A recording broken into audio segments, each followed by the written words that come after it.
እንደ ቱርኪ ያሉ የኢትዮጵያ ወዳጆች በዲፕሎማቲክ መስኩ ጫና በመፍጠር በሰላማዊ መንገድ ኢትዮጵያ የሲ አክሰስ ማግኘት የምትችልበት ሁኔታ እንዲያግዙ በስፋት ተወያይተናል። ሎጂስቲክስ አንዱ ትልቁ ቦትልኔክ ነው ለኛ እድገት። ከዚያ ደግሞ የሲ አክሰስ ቁልፉን ነገር የሚይዝ ሲሆን ፕሬዝዳንት ኤርዶጋን ከዚህ አንጻር የበኩላቸው ሚና እንዲጫወቱ ጠንከር ያለ ውይይት አድርገናል። ለዚህ ምስጋና እናቀርባለን። ከዚህ ውጪ በጸረ ሽብር ትግሉ በጋራ ለመስራት የተስማማን ሲሆን በዚህ ዓመት ቱርኪዬ የኮፕ ዝግጅት ታዘጋጃለች። በሚቀጥለው ዓመት ኢትዮጵያ ከቱርኪዬ ትረከባለች። በዚህ 2 ዓመታት በሚደረገው የኮፕ ዝግጅት ውስጥ የልምድ ልውውጥ እና መደጋገፍ እንዲኖር ተስማምተናል። ኢትዮጵያ የአፍሪካ የፖለቲካል ካፒታል በመሆኗ አፍሪካ ከፍተኛ እድገት እያሳየች ያለችበት ዘመን ስለሆነ በሚቀጥሉት 20-30 ዓመታት አፍሪካ የሚገባትን ቦታ እንደምትይዝ ታምኖ እየተሰራ ስለሆነ ቱርኪዬ ከአውሮፓ አንጻር እና በኤዥያ መካከል ባላት ጉልህ የጂኦግራፊና የኢኮኖሚ ሚና የአፍሪካ እድገት ውስጥ የበኩሏን ሚና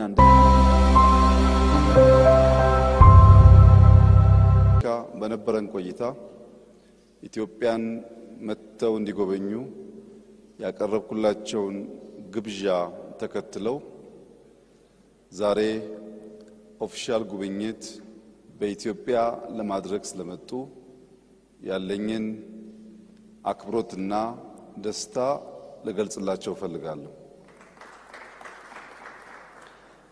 ክቡር ፕሬዝዳንት እንዲሁም ከሳቸው ጋር የመጡ የዴሌጌሽን አባላት ወደዚች ጥንታዊት የሰው ልጅ መገኛ የኮፊ አረቢካ መገኛ በአፍሪካ ብቸኛው በቅኝ ግዛት ያልተገዛች ሀገር ከፍተኛ ክብር እና ኩራት ያላት የማደግ ተስፋ ያላት ከሁሉ በላይ ደግሞ የአፍሪካ የፖለቲካል ካፒታል ወደ ሆነችው አዲስ አበባ እንኳን በሰላም መጣችሁ። ቆይታችሁ ያማረ የሰመረ እንደሚሆን ተስፋዬ የላቀ ነው።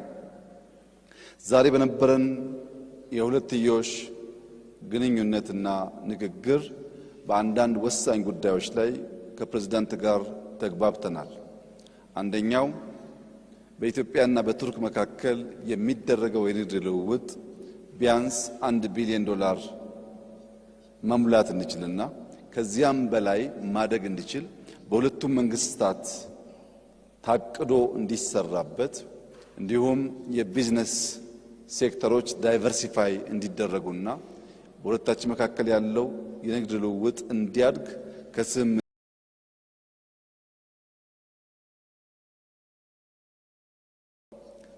በተለይም የቱርክ ሁነኛ ኩባንያዎች ወደ ኢትዮጵያ በመምጣት ኢንቨስት በማድረግ ለሀገር ውስጥ ገበያ ብቻ ሳይሆን ለአፍሪካ ገበያ ኤክስፖርት ማድረግ እንዲችሉ በትብብር እንድንሰራ ተጨማሪ ኢንቨስተሮች እንድናመጣ ተነጋግረናል። ከዚህ በተጨማሪ ኢትዮጵያ በዓለም ላይ ፈጣን እድገት እያመጡ ካሉ ጥቂት ሀገራት መካከል አንዷ ስትሆን በዚህ ዓመት የ10.2% እድገት ትጠብቃለች። የዚህ እድገት ቀጣይነት መረጋገጥ የሚችለው ከ130 ሚሊዮን ሕዝብ በላይ ያላት ሀገር የሲ አክሰስ ተከልክላ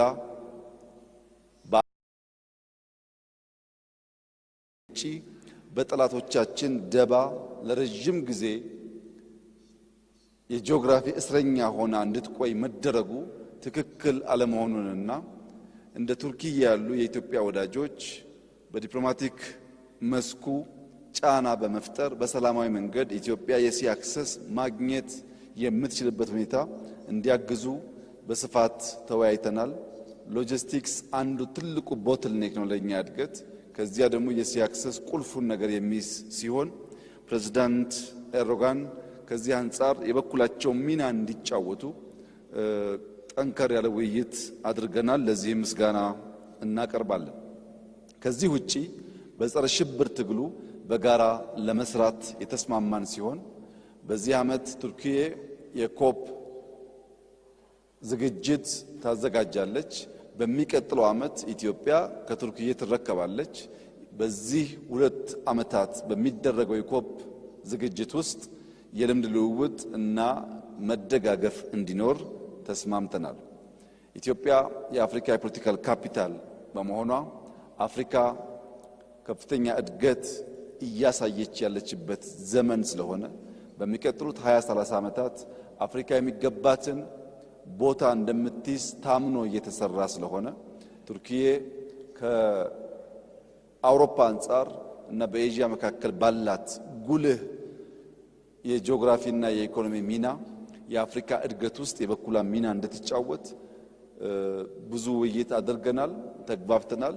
በመጨረሻም በኢትዮጵያና በቱርክ መካከል ከጥንት ጀምሮ የነበረው ዝምድና ወዳጅነት አሁንም በመከባበር በመደጋገፍ አብሮ በመስራት ወዳጅነት ለማጠናከር በኔና በፕሬዝዳንት ኤርዶጋን መካከል ከስምምነት ተደርሷል። ከሞላ ጎደል በሁለትዮሽና በመልቲላተራል ጉዳይ የነበረን ውይይት እጅግ ውጤታማና ፍሬያማ ነበር።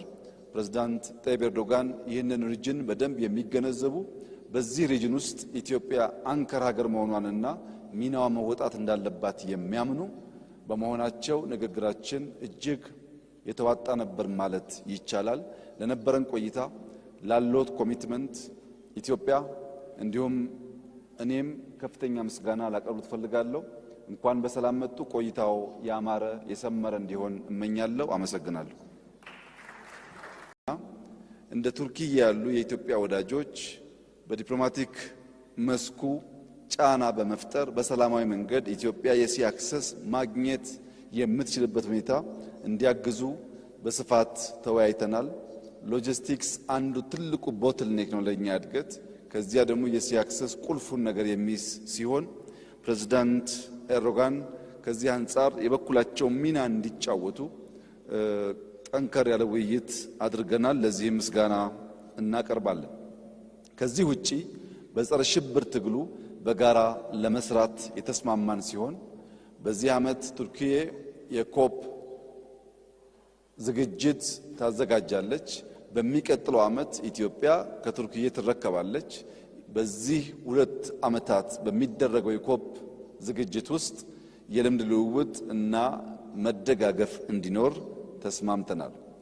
ኢትዮጵያ የአፍሪካ የፖለቲካል ካፒታል በመሆኗ አፍሪካ ከፍተኛ እድገት እያሳየች ያለችበት ዘመን ስለሆነ በሚቀጥሉት 20-30 ዓመታት አፍሪካ የሚገባትን ቦታ እንደምትይዝ ታምኖ እየተሰራ ስለሆነ ቱርኪዬ ከአውሮፓ አንጻር እና በኤዥያ መካከል ባላት ጉልህ